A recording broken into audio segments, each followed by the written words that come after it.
আসসালামু আলাইকুম। আজকে দুইবার রান্না করতে হচ্ছে। ভাত আছে কিন্তু তরকারি নাই।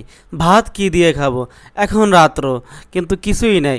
দুপুরে যেখানে রান্না করছি ভাতের সাথে আলু ভর্তা দিয়েছিলাম, কিন্তু এখন কি খাবো? আলু ভর্তা তো একবেলার জন্য দিয়েছিলাম। তো ভাবছি বাসায় মুসুরি ডাল আছে, আজকে মুসুরি ডাল খাবো আর মুসুরি ডাল ভুনা করব। তো আজকে মুসুরি ডাল খেতে কিন্তু খুবই ভালো লাগে। দেখা যায় শর্টকাটে কিন্তু রান্না করা যায়। আর দেশি মুসুরি ডাল একটু তো স্বাদ লাগবেই। ইন্ডিয়ানটা আজকে কিনে নিয়ে আসি না, কারণ ওইটা খেতে তেমন একটা স্বাদ লাগে না, মানে পানি পানি লাগে রান্না করলে। দেখা যায় রান্না করলে অনেকটা ফুলে যায়, মানে স্বাদ নাই বলতেই চলে। আপনারা যেটাই কিনেন না কিন্তু ভালোটা কিনবেন, আমাদের দেশিটা কিনবেন।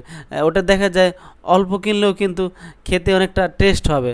আর অনেকে দেখা যায় ইন্ডিয়ান ডাল কিনে নিয়ে যায়, ওইটা দেখা যায় ওটা যারা হোটেলে নেয় তারা রান্না করে ইন্ডিয়ান ডাল, দামও কম আছে, ওইটা তাদের জন্য। মানে আর যারা বাসা বাড়িতে খাবেন, আমি যেটা বলবো দেশি যেটা আমাদের ওই ডালটা খাবেন, ওইটা কিন্তু অল্প রান্না করলেও কিন্তু অনেকটা টেস্ট হয়। এই যে ডাল নিয়ে নিলাম অল্প কয়টা, দেখা যায় এখন রাতেও খাবো সকালেও খাবো। ভাত তো মনে করেন একবেলা আছে, সেই জন্য এখন পেঁয়াজ মরিচটা কেটে নিই।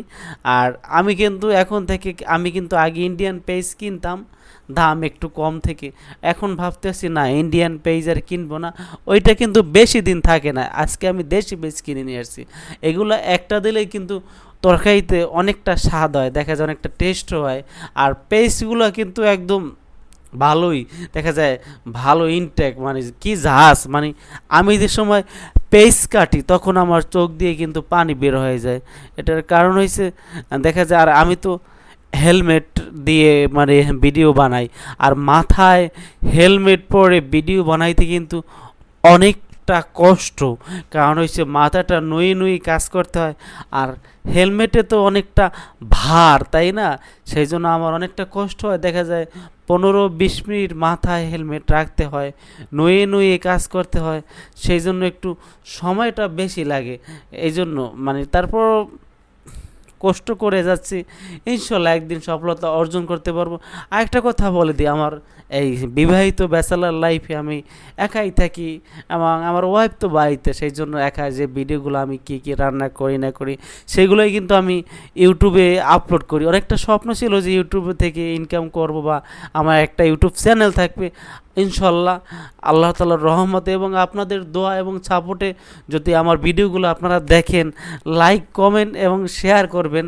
আমার চ্যানেলে যারা নতুন আছে, যারা ভিডিওগুলো দেখবেন, আমার চ্যানেলটি সাবস্ক্রাইব করে দেবেন।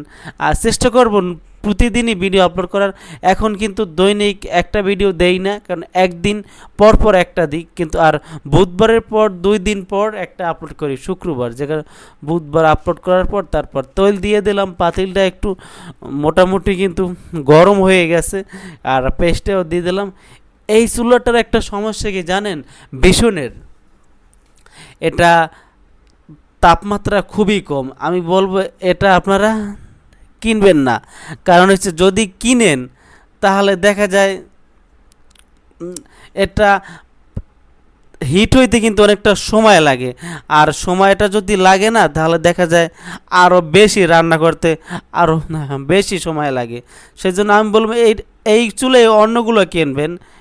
এই চুলে অন্যগুলো কিনলে দেখা যায় হয় কি আপনার সেইগুলো তাড়াতাড়ি হিট হয়ে যায়। এই যে পেঁয়াজ দেখছেন, আমার অবস্থা দেখেন, মানে কি বলবো, 1000-এ দিছি এখনও কিন্তু মানে হিট হয় নাই। কিছু করার নাই, একটা ভুল করি।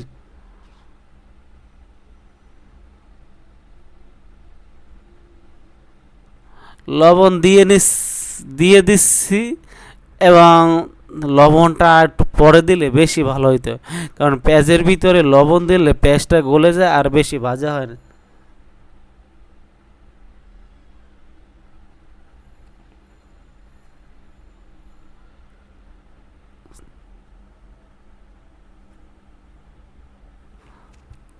পেঁয়াজ এখনও কিন্তু হয় নাই।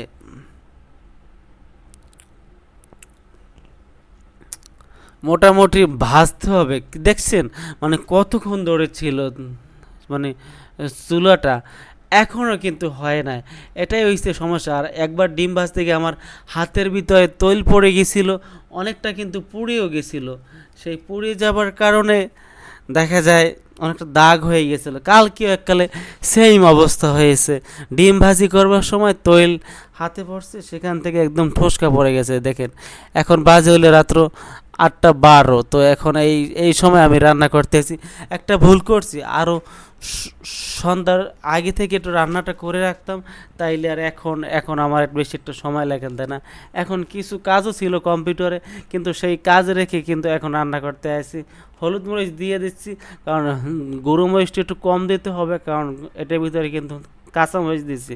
আর কাঁচামরিচ দিয়ে ডাল রান্না করলে কিন্তু আরও বেশি বেশি টেস্ট হয় বেশি।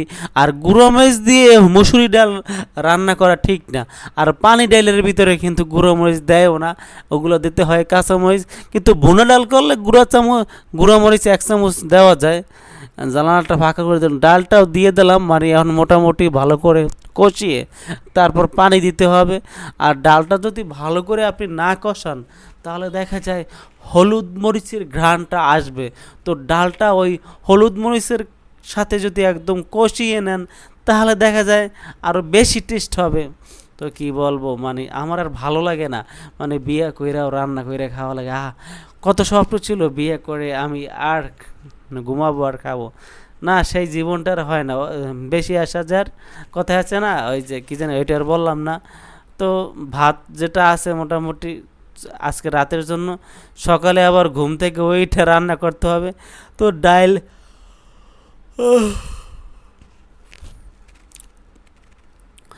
ঘুম পাচ্ছে, কি বলবো। রাতের বেলা চাইছিলাম রুটি খাবো, তো ভাবছি রুটি বানাইতে অনেকটা সময় লাগবে, আর ভালো লাগে না আজকে, একটু বেশি গরম লাগতে আছে। তো ডালটা কিন্তু অনেকটা পানিটা কমে গেছে, ফ্যানটা কিন্তু একটু বাড়িয়ে দিলাম, কারণ রুমের ভিতরে সব বন্ধ করা। আর দেখতেছেন এই দেখছেন একদম পানি কিন্তু টেনে গেছে। ভালো করে আমার মনে হয় একটু হলুদ আর একটু লাগতো, কিন্তু ক্যামেরায় কিন্তু ভালো করে বোঝা যাচ্ছে না। হলুদ মরিচ কিন্তু ঠিকই আছে, আর কাঁচা মরিচ দিয়ে রান্না করলে কিন্তু একটু সাদাই দেখা যায়। তো পানি দিয়ে দিচ্ছি, মোটামুটি কিন্তু কষানো শেষ। এখন পানি দিয়ে ঢেকে দেব, তো দেখা যায় 10 মিনিটের মতো লাগবে। আর এখন চুলার পাওয়ার দেওয়ার আছে 1000 দেওয়ার মতো, তো 1000-এর ভিতরেই হয়ে যাব শেষ একদম। দেখতে পাচ্ছেন, মানে কোনো কিন্তু ভিতরে পানি নাই, একদম কষানো শেষ। পানি দিয়ে দিলাম, তো এখন ঢেকে রেখে যাব। অল্প পানি দিলে দেখা যায় ডালটা